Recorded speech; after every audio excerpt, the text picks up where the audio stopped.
Another day, another vlog.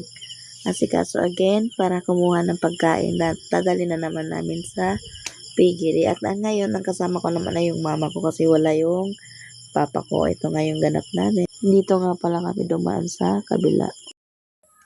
Medyo malapok yung daan dito ah. Medyo malapok.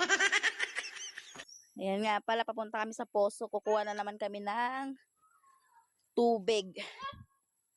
Uy, daan-daan ka lang. Madalas ka dyan. Daan-daan lang. Ito nga pala yung iniigiba namin poso dito.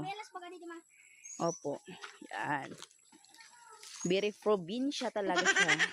Tapos yung nasa likod naman, ayan yung mga ano, yung dating pinag-aralan namin nung elementary, Tibabo Elementary. Ibang way naman pala yung dinaanan namin. Dito naman pala sa kabila yun. Kanina kasi doon kami dumaan. Doon kami dumaan, paakyat.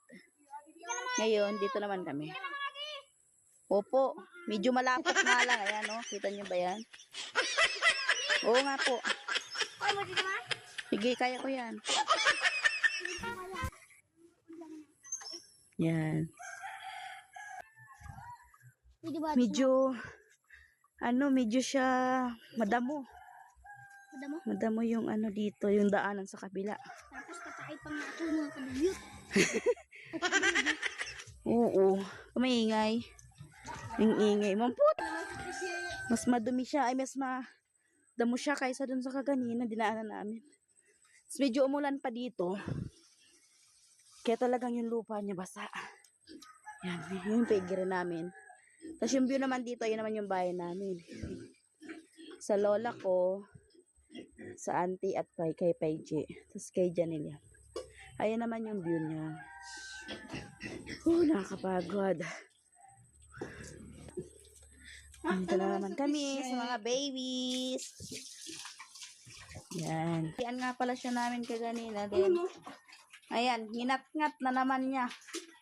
Pakabait talaga.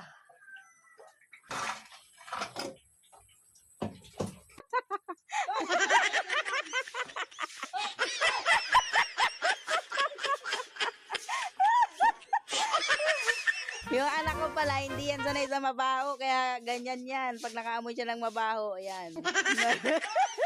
Ayan, uwi na siya. Ayan si Dinsel, papakain din ng baboy niya. Ayan si Dinsel sa camera. Ayan naman yung, dito naman kami dadaan sa kabila, kasi sa kabila, putik.